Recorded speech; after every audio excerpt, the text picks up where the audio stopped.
Hello everyone, welcome back to my YouTube channel commerce Vidya. हमने topic start किया था accounting का, जिसमें फर्स्ट चैप्टर में हमने अकाउंटिंग के बारे में जाना था। आज आप देख रहे होंगे मेरे पीछे कुछ चीज़ें लिखी हुई हैं, इसको हम बोलते हैं ABC ऑफ अकाउंटिंग।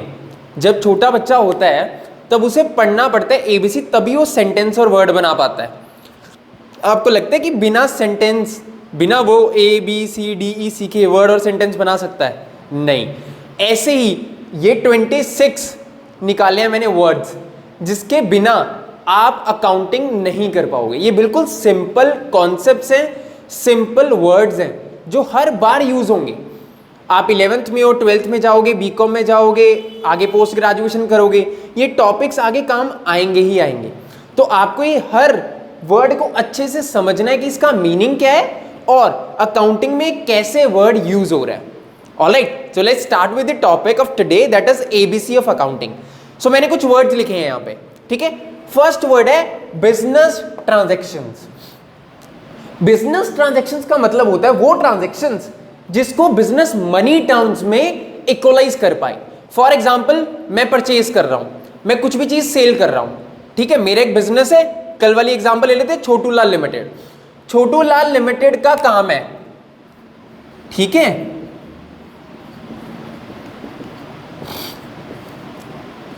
अब ये छोटू लाल में अगर कोई छोटू लाल परचेज करेगा, सेल करेगा, कुछ भी करेगा छोटू लाल लिमिटेड, तो बिजनेस ट्रांजैक्शंस मनी टर्म में होने चाहिए। मैंने आज गुड्स परचेज कर ली 50,000 रुपए की, 50,000 मेंशन है। आज मैंने गुड्स परचेज कर ली फ्री की, वो बिजनेस ट्रांजैक्शन नहीं है। हमारे बिजनेस ट्रांजैक्शन में मनी वैल्यू होनी चाहिए, तभी वो अकाउंटिंग में रिकॉर्ड होगा, अदरवाइज वो अकाउंटिंग में रिकॉर्ड नहीं होगा। मान लो आपको एग्जाम में आ जाए journal entry, Chhotu Lal limited purchase goods from Ramlal without any consideration, goods की वैल्यू है 50,000। This is not a business transaction, we can't record this. Clear? चलो सेकंड पे चलते हैं, अकाउंट। तो अकाउंट का क्या मतलब होता है? आपका सबका बैंक अकाउंट होगा, मान लो रोहित का बैंक अकाउंट है, ऐसे ही छोटू लाल लिमिटेड का बैंक अकाउंट है। ऐसे ही अकाउंटिंग में एक बिजनेस छोटू लाल लिमिटेड एक दिन में बहुत सारे लोगों के साथ ट्रांजैक्शन करते होंगे, ठीक है। एक बिजनेस बहुत सारे लोगों के साथ ट्रांजैक्शन करते हैं, हमें हर बंदे का अकाउंट ओपन करना है उनके बिजनेस में। मान लो छोटू लाल है, वो पतलू से डील करता है, मोटू से डील करता है, ठीक है। तो ये मोटू पतलू, ये दोनों इसके साथ ट्रांजैक्शन करते हैं, कभी सेल का, कभी परचेज का, कभी और। तो इन दोनों का हमें क्या बनाना पड़ेगा? अकाउंट। अकाउंट क्यों बनाना जरूरी है? ताकि ये पता चले कि मोटू पतलू के साथ कितने ट्रांजैक्शन हो रहे हैं पूरे साल में। हमें अकाउंटिंग पीरियड में टोटल ट्रांजैक्शंस देखने हैं, इसलिए हमें अकाउंट की जरूरत है, नहीं तो हम ये लिखते रह जाएंगे, वो बनेगा नहीं। अकाउंट बनाना इसलिए जरूरी है कि बिजनेस किन लोगों के साथ ट्रांजैक्शन कर रहा है और वो कितने ट्रांजैक्शन हो रहे हैं, उन सबको रिकॉर्ड करने के लिए क्या बनाएंगे हम? उस इंडिविजुअल का, उस ऑर्गेनाइजेशन का अकाउंट। क्लियर? थर्ड पे चलते हैं। थर्ड हमारा है कैपिटल। कैपिटल का क्या मतलब होता है? एक बात ध्यान से समझिए, मैं एक कंपनी का मालिक हूं, रोहित के पास एक कंपनी है छोटू लाल लिमिटेड जिसका मैं मालिक हूं। मैं अपनी कंपनी से अलग हूं, मेरा और कंपनी का आइडेंटिटी अलग अलग है। हम क्या सोचते हैं, मान लो हमारे घर के पास करियाना शॉप है, हम ये बोलते हैं वो करियाना शॉप का मालिक वो है, मान लो विजय करियाना स्टोर, तो विजय करियाना स्टोर का मालिक कौन होगा? विजय। छोटू लाल, मोटू लाल करियाना स्टोर, उसका मालिक कौन है? मोटू लाल। ये छोटी फर्म्स की बात होती है, छोटी छोटी, जो अकाउंटिंग उस लेवल पे नहीं बनाते। बट अगर आप अकाउंटिंग का रियल मीनिंग देखोगे तो ऑनर और कंपनी दोनों अलग हैं।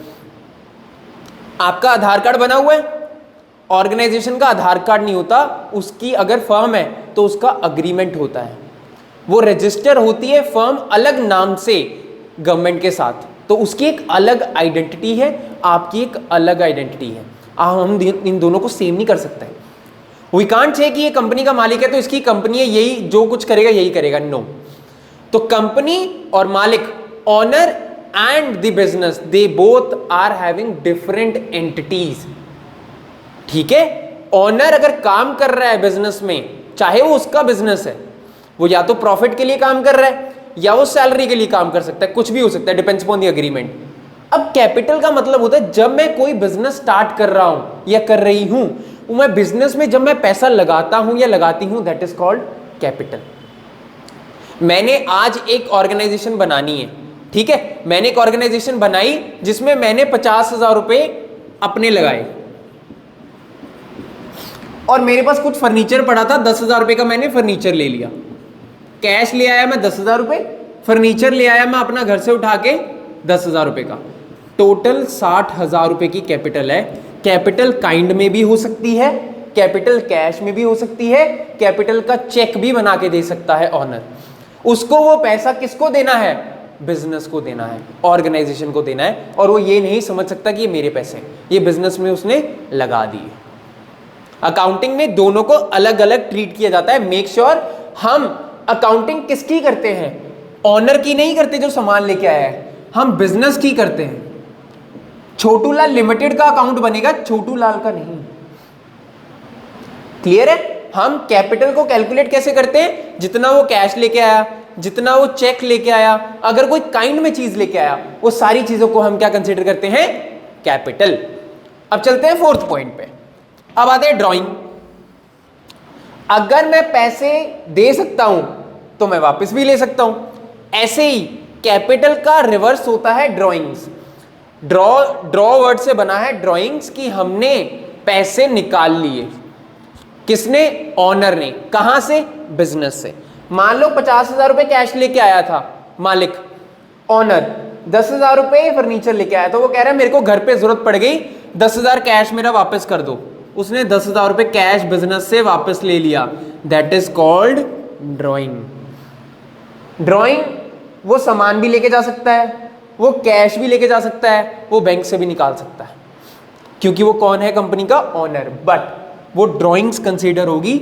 छोटू लाल लिमिटेड से छोटू लाल जब भी कोई सामान लेके जाएगा तो वो ड्राइंग माना जाएगा। वो ऐसे ही सामान उठा के नहीं लेके जा सकता कि मेरी कंपनी में ले जाता हूं। No, we have to record that transaction under the head drawings.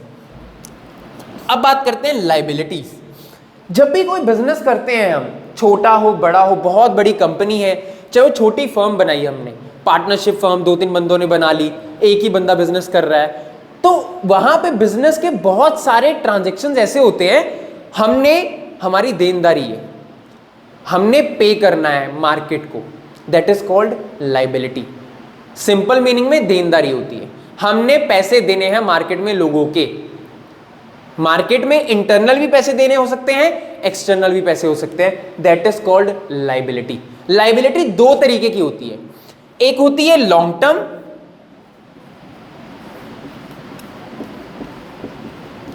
एक होती है short term.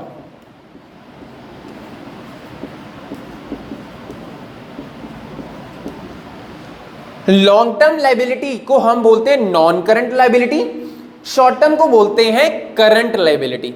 Long term liability का मतलब क्या होता है? हमने बहुत लंबे टाइम के लिए, मोर देन 1 ईयर, किसी से पैसा उधार ले लिया। अब बिजनेस है, लोन तो लेते रहेंगे, बैंक से ले लिया, फाइनेंशियल इंस्टीट्यूशन से ले लिया, एनबीएफसी से ले लिया, किसी से भी ले लिया लोन। जब भी हम कोई बहुत लॉन्ग टर्म करते हैं, more than 1 year, that is called long term liability. Short term का मतलब लेस देन 1 ईयर, हम 1 साल से कम ट्रांजैक्शन कर रहे हैं, वो भी देनदारी में। इसमें कौन सा आएगा? मान लो मैंने गुड्स परचेज कर ली, गुड्स मतलब सामान ले आया अपने बिजनेस के लिए ऑन क्रेडिट, उधार पे, that is called short term. और इसको पैसे देने हैं तो यहां पे आएगा क्रेडिटर्स, तो ये लायबिलिटी बन जाती है हमारी। लायबिलिटी मतलब देनदारी, ठीक है। देनदारी में 2 तरीके की देनदारी हो सकती है, या तो बहुत लंबे समय के लिए रख ली, 5 साल का लोन ले लिया, लॉन्ग टर्म लायबिलिटी, 1 साल का लोन ले लिया, शॉर्ट टर्म लायबिलिटी। क्रेडिटर्स, जिनको हमने पैसे देने 1 साल के अंदर अंदर, जिनसे सामान उधारा लिया है, वो भी हमारी शॉर्ट टर्म लायबिलिटी। क्लियर है लायबिलिटी? अब बात करते हैं एसेट्स। एसेट्स वो होती है जिसपे हमें रिटर्न आता रहे। मान लो मैंने आज फर्नीचर खरीदा, मैंने मशीनरी खरीदी, मैंने मान लो मेरा वीट का बिजनेस है, तो मेरे वहां पे मशीनरी होगी, चक्की बोलते हैं जिसको हम, ठीक है। यहाँ पे आटा बनाते हैं, और वहां पे जो मशीनरी होगी वो एक ही बार मैं पैसा लगाऊंगा उस पर, तो वो मेरी एसेट मानी जाएगी, जिसपे एक बार पैसा लगाने से मेरे को रिटर्न मिलती रहेगी, दैट इज कॉल्ड एसेट। इसमें 3 तरीके की होती हैं, ध्यान से समझना। पहली होती है लॉन्ग टर्म,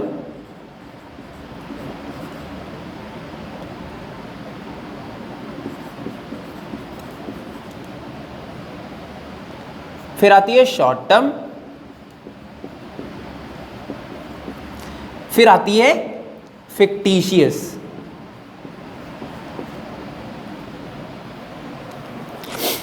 अब लॉन्ग टर्म एसेट्स कौन सी होती हैं? जिसपे मैंने पैसा लगा दिया बिना सोचे कि मेरे को अभी से सेल नहीं करना, मेरे को इसमें बिजनेस में रखना है। मैंने 10 से 15 साल के लिए मशीनरी खरीद ली, 10 से 15 साल के लिए मैंने कोई लैंड खरीद ली, 10 से 15 साल के लिए प्लांट खरीद लिया। वो सारी कौन सी एसेट्स होती हैं? Long term assets. Short term assets मतलब मेरा बैंक में पैसा पड़ा है, वो मेरा पैसा है, जो मेरा है सब कुछ, वो एसेट है, तो वो मेरी एसेट माना जाएगा, शॉर्ट टर्म एसेट। ठीक है। अब लॉन्ग टर्म एसेट्स में भी कुछ होती है टेंजिबल, कुछ होती है इंटेंजिबल। टेंजिबल एसेट का मतलब क्या होता है? जो हमें दिखाई देती हैं, प्लांट दिख रहा है, मशीनरी दिख रही है, फर्नीचर दिख रहा है, वो सारी कौन सी एसेट है? टेंजिबल। इंटेंजिबल मतलब कि जो हमें दिखाई नहीं देती बट फिर भी है, वो कौन सी हो सकती है? गुडविल। जो मैंने वीडियो बनाई थी गुडविल, आप चेक कर सकते हो, मैं लिंक डिस्क्रिप्शन में डाल दूंगा।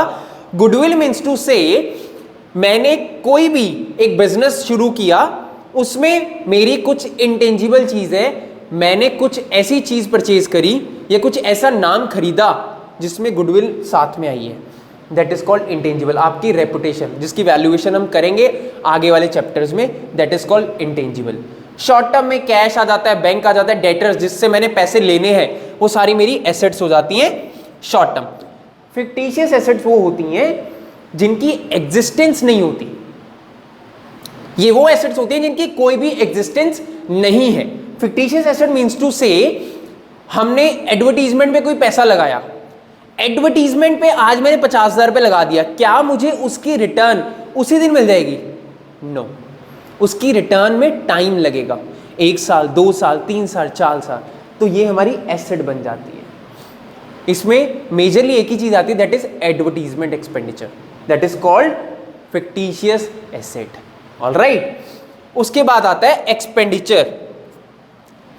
एक्सपेंडिचर का मतलब होता है हम कोई भी एक्सपेंस कर रहे हैं लॉन्गर टर्म के लिए, हमने एसेट खरीदी थी लॉन्गर टर्म के लिए, उसको हम एक्सपेंडिचर में काउंट करते हैं। ठीक है। उसके बाद आता है एक्सपेंस। एक्सपेंस होता है जो हम शॉर्टर टर्म के लिए कर रहे हैं, जिसपे कोई रिटर्न नहीं आने वाली, जैसे मैंने सैलरी पे कर दी, मैंने रेंट पे कर दिया, मैंने इंश्योरेंस पे कर दिया, वो बिजनेस के लिए क्या है? एक्सपेंस। इनकम। इनकम का मतलब होता है जो हमने सेल करी है। अब बिजनेस किसके लिए है? सेल और परचेज के लिए। मैं कुछ चीजें सेल करूंगा, उसमें से मेरे कुछ एक्सपेंस होंगे। अब जब हम सेल में से एक्सपेंसेस को माइनस कर देंगे तो हमारी क्या आ जाएगी? इनकम आ जाएगी। अब बात करते हैं प्रॉफिट। प्रॉफिट 2 तरीके का होता है, एक तो होता है ग्रॉस प्रॉफिट, एक होता है नेट प्रॉफिट। ग्रॉस प्रॉफिट का मतलब कि हमने अपनी सेल्स में से सारे एक्सपेंसेस माइनस कर देने हैं, और इनकम अगर और कोई इनकम आ रही है तो हम उसमें ऐड कर देंगे। ग्रॉस प्रॉफिट का मतलब होता है सेल माइनस ऑपरेटिंग एक्सपेंसेस। उसके बाद अब ऑपरेटिंग एक्सपेंसेस या डायरेक्ट एक्सपेंसेस कौन से होते हैं? जो फैक्ट्री में होते हैं। अब मान लो एक प्रोडक्ट बन रहा है, वो प्रोडक्ट बनने में, मैन्युफैक्चरिंग में कुछ एक्सपेंसेस लग रहे हैं, मैंने लेबर को बोला यार इसको प्रोडक्ट को बनाओ, वो बना रहे हैं, तो वो मेरे डायरेक्ट एक्सपेंसेस हैं। अब वो उसके बाद मेरे ऑफिस में आ गया, प्रोडक्ट बेचने के लिए जा रहा है, वहाँ भी लेबर लग रही है, वो मेरे इनडायरेक्ट एक्सपेंसेस हैं। फैक्ट्री वाले जिसमें प्रोडक्ट सीधा सीधा बन रहा है, वो मेरे ऑपरेटिंग और डायरेक्ट एक्सपेंसेस हैं, नहीं तो इनडायरेक्ट एक्सपेंसेस होते हैं जो ऑफिस में हो रहे हैं। तो प्रॉफिट मतलब नेट प्रॉफिट कब आता है? जब सेल में से सारे एक्सपेंसेस माइनस कर दिए और इनकम ऐड कर दी, सेल के अलावा अगर कोई और इनकम है, कई बार रेंट रिसीव हो जाता है, कई बार इंटरेस्ट रिसीव हो गया, वो सारी कौन सी इनकम हो जाएंगी? हमारी नेट प्रॉफिट में add, that is called net profit. ठीक है। लॉस का मतलब अब प्रॉफिट की जगह लॉस हो गया, जिसमें एक्सपेंसेस हैं हमारे वो ग्रेटर देन है कि हमारी इनकम के। हमारे एक्सपेंसिव बहुत ज्यादा, इनकम तो हमारी इतनी है नहीं, तो हमें क्या होगा, लॉस होगा। गेन, अब कई बार ना हम गेन और प्रॉफिट को सेम मानते हैं, नहीं। गेन का मतलब होता है कोई भी हमने एसेट को सेल किया जब, तो उस पे हमें प्रॉफिट हुआ। ये गेन वो नहीं है जो गुड्स को परचेज सेल करके हुआ है। गेन हो रहा है हमें, मान लो मैंने मशीनरी 10,000 की थी, 12,000 में सेल कर दी, 2,000 हमें क्या हुआ, गेन। अगर गुड्स परचेज सेल करूंगा वो इनकम में आएगा, प्रॉफिट में कंसीडर होगा। बट गेन, अगर कोई मशीनरी, प्लांट, फर्नीचर में बेच रहा हूं, उस पे मेरे को गेन होगा। बात करते हैं स्टॉक की। स्टॉक का क्या मतलब होता है, जब आप गुड्स परचेज करते हो, ऐसा तो है नहीं कि सारी गुड्स ही आपकी सेल हो जाएंगी उस साल में, जिस साल का आप अकाउंटिंग बना रहे हो। ऐसा होगा कुछ आप खरीद रहे हो, कुछ बना रहे हो, फिर सेल कर रहे हो, सारा सामान तो बिकेगा नहीं। जो सामान बचा रहता है उसको बोलते हैं हम स्टॉक, ठीक है, उसको बोलते हैं स्टॉक। इसका दूसरा नाम है इन्वेंट्री, ठीक है। इसमें हमारे पास क्या आता है, वर्क इन प्रोग्रेस का भी स्टॉक हो सकता है। WIP मतलब वर्क इन प्रोग्रेस। कुछ ओपनिंग स्टॉक भी हो सकता है। ओपनिंग स्टॉक मतलब मैंने ये साल शुरू किया था 1 अप्रैल 2021 में, ठीक है। 2022 की बात करूं तो 1 अप्रैल 2022 में ये शुरू हो गया, खत्म होगा 31 मार्च 2023 में। तो ये जो ओपनिंग 1 मार्च वाला था वो स्टॉक ओपनिंग है, जो मेरा इस साल में स्टार्टिंग में मेरे पास कुछ सामान पड़ा था। इस साल के क्लोजिंग में कुछ सामान रह जाएगा, वो मेरा क्लोजिंग स्टॉक माना जाएगा। कुछ बीच में हम काउंट करते हैं कि वर्क इन प्रोग्रेस कितना है, जिसपे अभी काम चल रहा है, वो वर्क इन प्रोग्रेस का स्टॉक होगा, ठीक है। सेल क्या होती है, मान लो एक यूनिट है छोटूलाल लिमिटेड के पास, जिसको 50 रुपए का बेचते हैं। उन्होंने पूरे साल में 500 सामान बेचे, 500 यूनिट, 500 इंटू 50, 25,000। इसको हम क्या बोलेंगे, छोटूलाल लिमिटेड की ये सेल वैल्यू है उस साल की। इसमें नेट सेल निकालनी है तो हम इसमें से रिटर्न माइनस कर देंगे, कुछ सामान वापस भी हो सकता है। और सेल क्रेडिट पे भी हो सकती है, कैश पे भी हो सकती है ना। ऐसा तो है नहीं ना मैं लिख के दुकान के बाहर लगा दूंगा उधार बंद है, ऐसा नहीं होता बिजनेस में। जब आप सामान ये छोटी छोटी शॉप्स में चलता है, और बड़े बड़े लोग क्या करते हैं, customer is the king and king never bargains. और उधार बंद है, हम उधार देंगे आप उड़ जाओगे, मतलब बहुत सारी कोट्स ऐसी चलती हैं, बट ये बिजनेस में नहीं चलती। बिजनेस में कैश और क्रेडिट दोनों होती हैं। हम अगर कैश सेल कर रहे हैं तो क्रेडिट सेल भी होगी, ठीक है। फिर बात करते हैं परचेज की। अब जो ये बेचा है सामान, एक यूनिट, ऐसा भी हो सकता है ये एक यूनिट मेरे को कितने का पड़ रहा हो, 30 रुपए का। 500 यूनिट बेचे, 500 इंटू 30, 15,000। तो ये मेरी क्या है, परचेज। 15,000 परचेज है, इसमें से रिटर्न भी हो सकती है, तो उसको क्या बोलेंगे, नेट परचेज माइनस करने के बाद। ये भी कैश हो सकती है, ये भी क्रेडिट हो सकती है। क्रेडिट मतलब उधार, ऐसा तो है नहीं मैं जो भी सामान पीछे से मंगवा रहा हूं सारा ही कैश में लेके आऊं, नो, क्योंकि बिजनेस है, बिजनेस में कैश और क्रेडिट दोनों होते हैं, तो परचेजेस कैश और क्रेडिट में होगी। उसके बाद बात करते हैं डिस्काउंट की। अब अगर मैं कोई बिजनेस चला रहा हूं, मेरे को डिस्काउंट देना भी है ना, और मेरे को डिस्काउंट मिल भी सकता है। मैंने परचेज करी सामान, यहां पे मेरे को डिस्काउंट मिल सकता है। मैंने सेल करी तो मेरे को डिस्काउंट देना पड़ सकता है। यहां पे दो तरीके के डिस्काउंट हैं। पहला होता है ट्रेड डिस्काउंट, दूसरा होता है कैश डिस्काउंट। जो ट्रेड डिस्काउंट होता है वो कभी भी बुक्स में काउंट नहीं होता, ये ध्यान रखना है आपको। ट्रेड डिस्काउंट कभी भी बुक्स में शो नहीं होता। इसके पीछे रीजन क्या है, बिकॉज ट्रेड डिस्काउंट हमेशा सब्जेक्टिव होता है। मेरा बिजनेस है छोटूलाल लिमिटेड, मेरे मामा की दुकान है जिससे मैं सामान लेता हूँ, वो मेरे को 60,000 वाला सामान 50,000 में दे देते हैं, बाकियों को 60,000 का सामान 60,000 में ही देते हैं। ये जो 10,000 सब्जेक्टिव अप्रोच आई है उसको बोलते हैं ट्रेड डिस्काउंट, और वो बुक्स में शो नहीं होता। जब मैं परचेज करूंगा, मान लो मैंने 10,000 का सामान परचेज किया, 1,000 रुपये मेरे को ट्रेड डिस्काउंट मिला, तो हम 9,000 की ही परचेज शो करेंगे बुक्स में, 10,000 की शो नहीं करेंगे। ऐसा नहीं दिखाएंगे कि 10,000 की थी, 1,000 रुपये ट्रेड डिस्काउंट मिला, नो, ऐसा कोई डिस्काउंट हम काउंट नहीं करते। बट कैश डिस्काउंट काउंट होता है। अब मैंने 9,000 का सामान लिया, वो कह रहा भाई देख अभी अगर पैसे दे देगा ना तो 10% और डिस्काउंट दे दूंगा, तो 900 रुपये और कम हो जाएंगे, मतलब ये सामान का मैं 8100 रुपीज़ दूंगा। तो ये 900 रुपये हम काउंट करते हैं क्योंकि ये हमारा क्या है, डिस्काउंट हमें मिला है, डिस्काउंट रिसीव्ड है, मेरी इनकम हुई, तो इसको हम काउंट करेंगे। ऐसा भी हो सकता है किसी ने 10,000 रुपये का सामान मुझसे लिया हो, कह रहा है नहीं यार 900 रुपये डिस्काउंट दो, तो मैं दे भी सकता हूँ। डिस्काउंट रिसीव भी हो सकता है, डिस्काउंट पे भी करना पड़ सकता है। पे करेंगे तो हमारा एक्सपेंस होगा, रिसीव होगा तो हमारी इनकम होगी। क्लियर? अब एक और वर्ड आता है यहां पे, रिबेट। हम ना रिबेट और डिस्काउंट को सेम मानते हैं, बट ये सेम नहीं होता।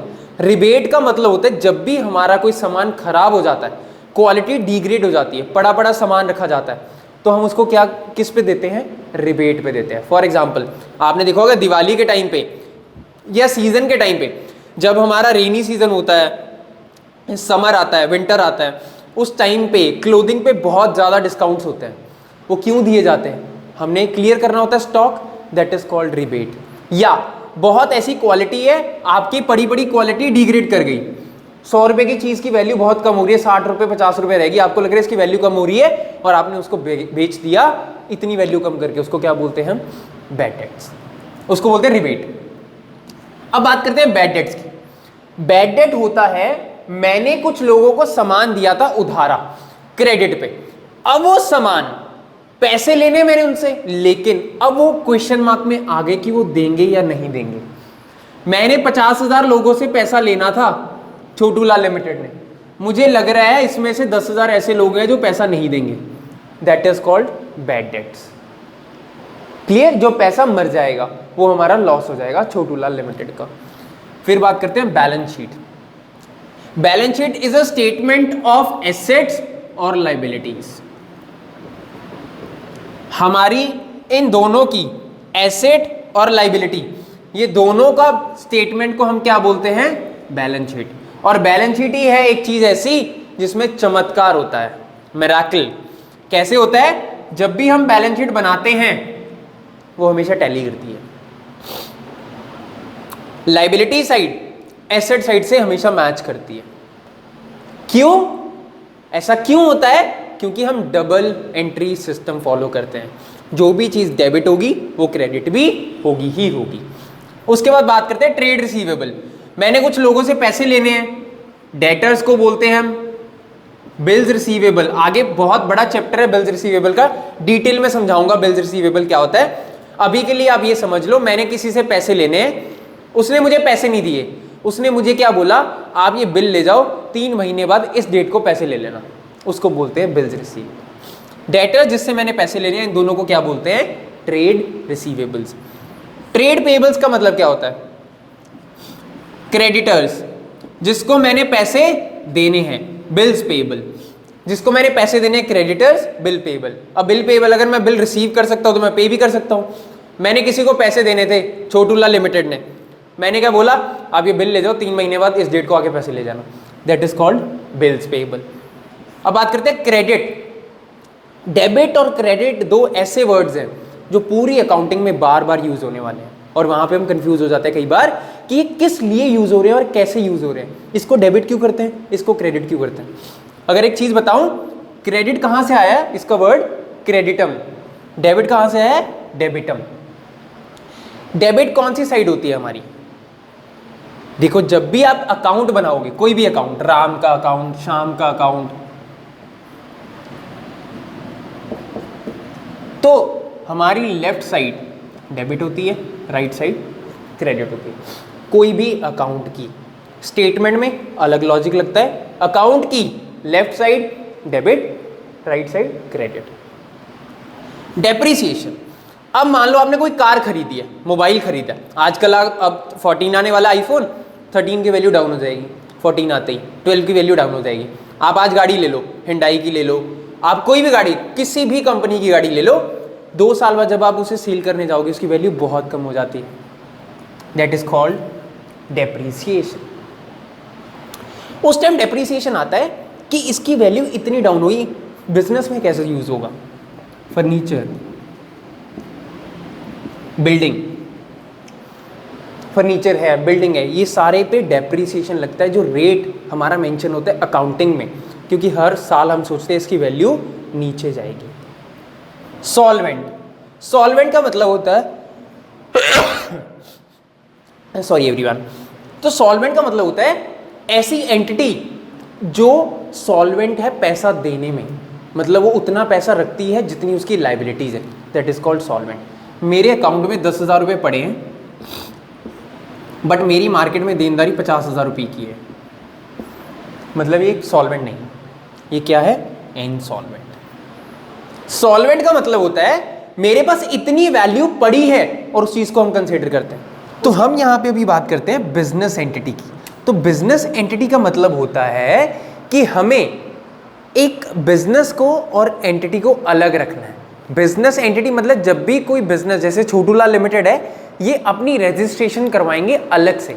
अब मैं इस इंडियन सिटीजन हूं तो मेरे पास आधार कार्ड है, ऐसे ही ये इंडियन कंपनी है, इसको रजिस्ट्रेशन करवाना पड़ेगा गवर्नमेंट के साथ, तो इसको एक लीगल एंटिटी फॉर्म मिलेगा जो बताएगा कि ये लीगल एंटिटी और ओनर से बिल्कुल अलग है। Alright, so these all are the 26 words or concepts that you need to understand before doing any of the accounting chapter. 11th, 12th, आगे कोई भी चैप्टर करोगे, अगर ये 26 में से कोई भी वर्ड आपको नहीं समझ में आया या आप कंफ्यूज हो रहे हो, you can ask me in the comment section, but make sure we are clearing each and everything before coming to the chapters. Alright, stay connected with more of the chapters like this. अगर आपने subscribe नहीं किया तो channel को subscribe कर लीजिए। Thank you guys, thank you for connecting with commerce Vidya.